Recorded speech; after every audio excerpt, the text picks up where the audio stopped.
નવાના દિસર પ્રાથમિક શાળામાં આજરોજ શાળાના ગુણોત્સવ પ્રસંગે ઉપસ્થિત થવાનું થયું ત્યારે મારી સાથે ઉપસ્થિત આપણા બીટ નિરીક્ષક શ્રી એવા જગતસિંહ પટેલ સાહેબ,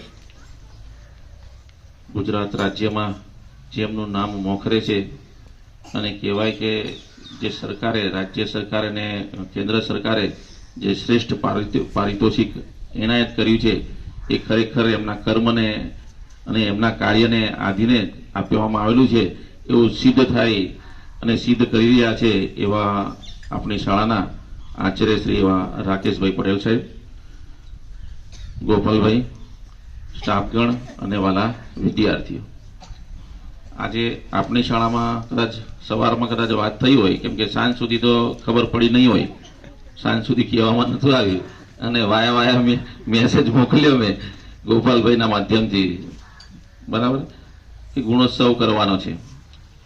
આમ તો એડવાન્સમાં કહેવાનું હોય પણ સમયના અભાવે કહી નતો શક્યો એટલે દિલગીરું છું. ગુણોત્સવ દર વર્ષે તમારે ત્યાં થાય છે અને આ વર્ષે પણ થાય છે. તમે રોજ ગુણોત્સવ જ કરી રહ્યા છો, બરાબર, પણ એક સરકારની એક પ્રતિક્રિયાના ભાગરૂપે આજે મારે આવવાનું થયું અને મને આનંદ થયો કે લિસ્ટમાં નવા નદીસરનું નામ આવ્યું તો મને પણ આનંદ થયો કે ચાલો નવા નદીસર મને જવા મળશે. હું તો કદાચ બીજાને આપી શકત આ સ્કૂલ, બરાબર છે, પણ મને એમ થયું કે નવા નદીસર તો નહીં જ આપું, બરાબર, નવા નદીસરની સ્કૂલમાં તો મારે જવું જ પડશે. આજે લગભગ 7 વર્ષ પહેલા આપની શાળામાં એક મારા એસએમસી સભ્યોની એક્સપોઝર વિઝિટમાં પણ હું આવ્યો હતો 7 વર્ષ પહેલા. ત્યારે તમારી શાળાના આખા કેમ્પસ, તમારા વર્ગો તમામની મેં મુલાકાત લીધી હતી. એટલે મને ફરી પાછી ઈચ્છા હતી એક વખતે કે નવા નદીસરમાં જઈ અને અનાયાસે વગર માંગીએ તમારી શાળા મને મળી ગઈ.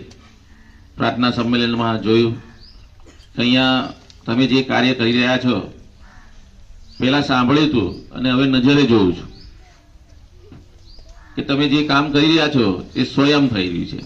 અહીંયા શિક્ષકે, અહીંયા આચાર્ય શ્રી બેઠા, એમનું આચાર્ય પદ છે એને પણ શું છે, એમણે પણ રાખ્યું નથી. શિક્ષકોએ એમનું શિક્ષક તો નથી રાખ્યું, ટૂંકમાં પોતાનું અસ્તિત્વ નથી રાખ્યું, એ તમને આપી દીધું છે,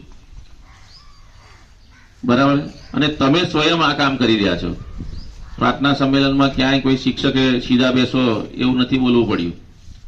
ઘણી જગ્યાએ જઈએ છીએ કે મારી પોતાની સ્કૂલમાં હોય ત્યારે ક્યાંક શિક્ષકે અવાજ કરવો પડે કે ભાઈ સીધો બેસ, પણ તમે સ્વયં તમારી રીતે કાર્ય કરી રહ્યા છો, એનો આનંદ છે. આવો આપણા આખા ગુજરાત રાજ્યમાં આપનું શાળાનું નામ છે અને આ શાળા એ અમારું ગૌરવ છે અને રાકેશભાઈ સાહેબ છે એ આ ગૌરવના પૂરા અધિકારી છે અને અમને બધાને ગૌરવ અપાવ્યું છે, બરાબર છે. તો આપનું આ ગૌરવ તો આપના રાકેશભાઈ છે અને એમના માર્ગદર્શનથી ચાલવાનું જ છે. વધારામાં વાત એ કે આપ સૌ અલગ અલગ ગામમાંથી આવો છો.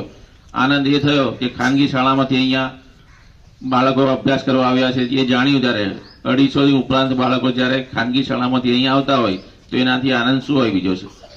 પ્રાથમિક શાળાઓમાં જે ખાનગી શાળાઓ, સરકારી પ્રાથમિક શાળાઓની વાત કરી કે જે ખાનગી શાળાઓ છે એના કરતાં બહુ શ્રેષ્ઠ કામ થાય છે, એનો આદર્શ નમૂનો અહીંયા છે અને એ આદર્શ નમૂનાને આજે મૂલ્યાંકન કરવાની પણ મને તક મળી, એનું પણ મને ગૌરવ છે. વધુ કહેતો નહીં કે આપણી શાળાનો એક મૂલ્યાંકન કરવાની તક મળી, મૂલ્યાંકન કરતા એના વિશેષ કે મને અહીંયા આવવાની એક તક મળી છે, એનો આનંદ છે. આપણે આગળનો કાર્યવાહી કરીશું. જય હિન્દ, જય ભારત.